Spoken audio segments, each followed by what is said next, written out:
திருச்சிற்றம்பலம். அருட்பெரும் ஜோதி அருட்பெரும் ஜோதி தனிப்பெருங் கருணை அருட்பெரும் ஜோதி. எல்லா உயிர்களும் இன்புற்று வாழ்க. மனிதனாக பிறந்த ஒவ்வொருத்தனும் ஓயாமல் அலைச்சல் அலைந்து கொண்டிருக்கிறானே, எதற்காக? ஆசைகளை பூர்த்தி செய்து கொள்வதற்குத்தான்.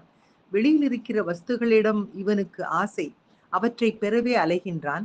ஒன்று கிடைத்து விட்டாலும் போதவில்லை. அதனால் வருகின்ற சுகம் தீர்ந்து போகிறது. இன்னொன்றுக்கு ஆசைப்படுகின்றான். அதை தேடி ஓடுகின்றான். இவனுக்கு சாந்தி என்பதே ஒரு நாளும் இல்லாமல் இருக்கிறது. வெளியில் இருக்கிற வஸ்து வந்தால்தான் சந்தோஷம், ஆனந்தம் என்று துரத்தி கொண்டே இருப்பவனுக்கு சாந்தி எப்படி வரும்? வெளியில் இருப்பது நம் வசத்தில் இருப்பதல்ல. அது வந்தாலும் வரும், போனாலும் போகும். அதை நம் வசப்படுத்தி கொண்டதாக நினைத்த போதே கைவிட்டு போகக்கூடும். நமக்கு அந்நியமான வெளி விஷயங்களிலிருந்து ஆனந்தத்தை சாசுவதமாக சம்பாதித்துக் கொள்வது நடக்காத காரியம். அது சாந்தியை கெடுக்கிற பிரயத்தனம்தான். மனிதன் புறத்தில் ஆனந்தத்தை தேடிக்கொண்டு போவதற்கு காரணம் அவன் உள்ளுக்குள் தானே ஆனந்த சொரூபமாக இருப்பதுதான். இவன் உள்ளூர் ஆனந்த சொரூபமாய் இருப்பதாலேயே ஆனந்தத்தை எப்போது பார்த்தாலும் தேடிக்கொண்டே இருக்கின்றான்.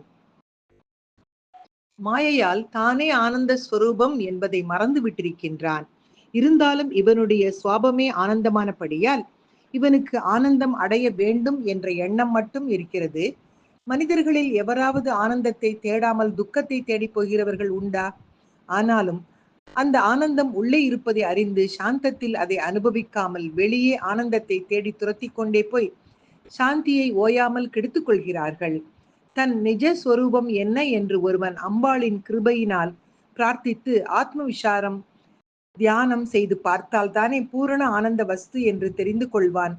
இவனுடைய இயல்பான உள் ஆனந்தம் மகா சமுத்திரம் மாதிரி இருக்கிறது என்றால், இவன் இப்போது புறத்தில் தேடி ஓடுகின்ற வஸ்துக்களிடமிருந்து கிடைக்கிற ஆனந்தமெல்லாம் ஒரு திவலை மாதிரிதான்.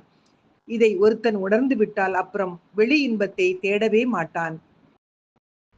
தன்னைத்தானே அனுபவித்துக் கொண்டு ஆனந்த சமுத்திரமாக இருப்பான். சமுத்திரம் இருக்கிற இடத்திலேயே கரையை விட்டு வராமல் இருந்தாலும் அதனிடம் நதிகள் போய் விழுகின்றன அல்லவா?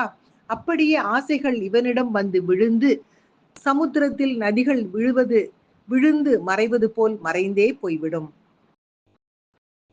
பேரின்ப கடலாக நிறைந்து அசைவதற்கு இடமே இல்லாத அளவுக்கு எங்கும் நிறைந்து அசையாமல் பரமசாந்தமாக நிற்பான். தேவேந்திர பதவியின் ஆனந்தம் கூட இந்த ஆத்மானந்த கடலில் ஒரு துளிதான் என்கிறார் ஸ்ரீ பகவத் பாதர்கள். பதவி, பணம், ஸ்திரீ புருஷால் கௌரவம், பப்ளிசிட்டி என்று இப்படி வெளியிலிருந்து நமக்கு ஆனந்தம் கிடைப்பதாக எண்ணிக்கொண்டு ஓயாமல் எத்தனம் செய்வது அத்தனையும் சமுத்திரமாக இருக்கிற நாம் அதை அறியாமல் ஒரு சொட்டு ஜலத்துக்காக தவிக்கிற மாதிரிதான். வெளிப்பொருள் எதுவும் கிடைக்காததால் நமக்கு குறை வந்து விட்டதாக துக்கப்படுவது சுத்தமான தப்பாகும். நமக்கு குறையே இல்லை. நமக்குள் நாமே பூரண வஸ்து. நமக்கு அந்நியமாக வெளி என்ற ஒன்றே இல்லை. வெளியிலே இருக்கிற அத்தனை ஆனந்தமும் நமக்குள்ளேயே அடக்கம். வெளி மாதிரி இருப்பதிலிருந்து தானாக எது வந்தாலும் வரட்டும். சமுத்திரம் நதிகளை அடக்கிக் கொள்வது போல் அவற்றையும் உள்ளே இருப்பதோடு சேர்த்து கொள்வோம். எதுவும் வரவில்லையானாலும் அதனால் பாதகமே இல்லை. எதுவும் வராததால் நமக்கு எந்த குறையும் இல்லை.